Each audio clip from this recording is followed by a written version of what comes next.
Instead, we have the opportunity to make a habit of empathy, to recognize ourselves in each other. Yeah, I'm Christy Michaels, and I've been involved in the compassionate communication practice, which was developed by Dr. Marshall Rosenberg since I guess it was the late 80s, and initially got involved in it because of wanting some answers of how to deal with difficult personalities, emotionally abusive people, and in my own pain in my own heart that I've deeply felt of not feeling connected with people.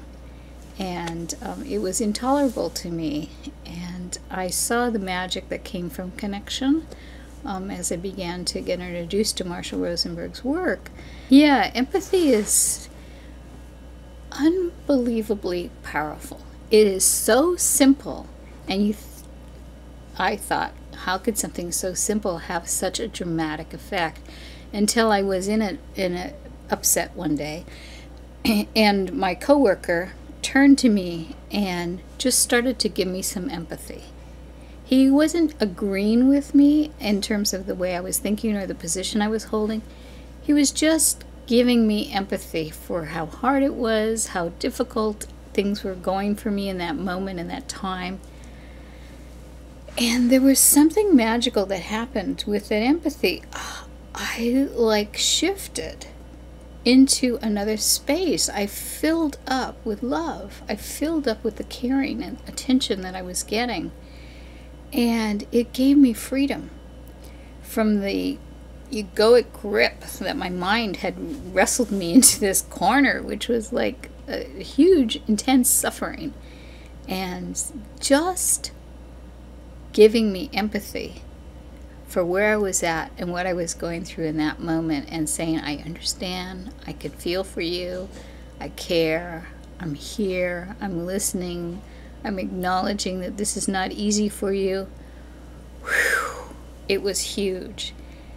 And that's when I really got my attention that there was another way, and that I don't have to stay in the suffering.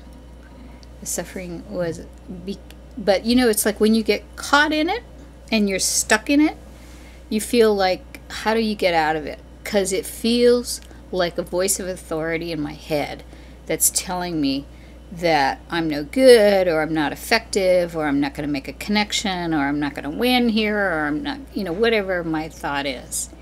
And the voice of authority seems so powerful. And the empathy is the greater truth. The empathy is the truth that I am loved, I am cared for, I am peace, I am joy, and that is who I am.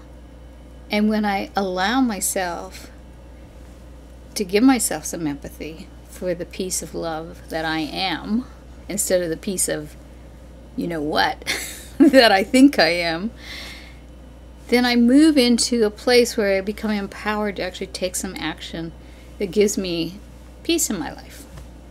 So if you look at kind of the arc of your life, have you always thought about empathy, or was there some time where you started learning about empathy, and where it started becoming important to you?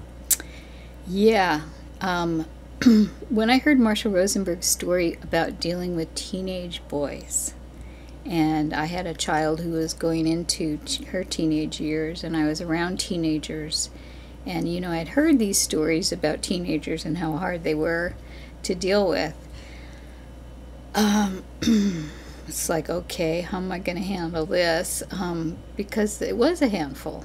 She was a handful. The teenage boys were a handful. And, I was the mom, so there was a disconnect there. And yet I was also the one that was needing to protect my daughter. And when you have that, so how's your day? Fine. What? So what did you do? Nothing. You got that kind of attitude coming at you. It's like, it's a wall. What do I do? And so when I listened to Marshall talk about his story about relating authentically and connecting to the heart of another, and you connect with the heart of another through empathy. And empathy is the doorway in. And once people feel an empathetic connection with you, it doesn't matter if they're a teenager or an old person or a young person, there's a response that can't help but be given, can't help but be felt. A doorway gets opened. And I wanted to know how to do that. I wanted to know how to make that kind of connection. And Marshall had probably the most horrific situation, because he wanted to take this compassionate communication module into schools. And the principal of the school said, "No way, you're not touching my normal, quote-unquote, normal kids. But I do have this classroom of kids down the hall that nobody's been able to do anything with. They're so unruly, so disrespectful, so, they're just such a handful that all we do is we put them in the room, we close the door, we check that they attended. Nobody's been able to teach them anything. They're completely unteachable as far as the principal was concerned." And he said, "You can have at them and see what you can do with them." By the afternoon of the first day, the principal dropped by the room to see what he could see was going on, and there was Marshall teaching a class of well-respecting, caring teenage kids that were fully engaged, fully present, wanting to learn, eager to learn. He then took that group through a whole year. They had 300% improvement in test scores. And he did it through empathy. He did it by just being present, not being arrogant about, here I am. I'm here to be with you. I'm not here to judge you. I'm not here to condemn you, which is what all the adults were doing. And so he just said, "Is there anything anybody wants to learn?" And one of the kids said, "Yeah, I always wanted to learn about something he wanted to learn about." And Marshall said, "Well, I can teach you that if you want to learn that." And so began the learning. So began, the curiosity. And what happened with your daughter? My daughter is fabulous today. She, well, how were you able to connect? Well, there was this barrier, it sounded like, and we didn't hear how you actually connected. I connected with her because when I would do something that would be my conditioned pattern from my mothering, the way my mother would relate to me, my daughter, I would turn to my daughter and I used humor and I would go, "Who said that? Like, did somebody just say something weird?" And my daughter would go, "Yeah." Because it was really my mother speaking through me, the conditioned, judgmental response. And using that little bit of humor, that kind of broke the ice, and then we could talk about authentically what was really going on. The other thing that was very, very effective in terms of compassionate communication is that I didn't have to pretend that I was the perfect parent and that I knew the answers.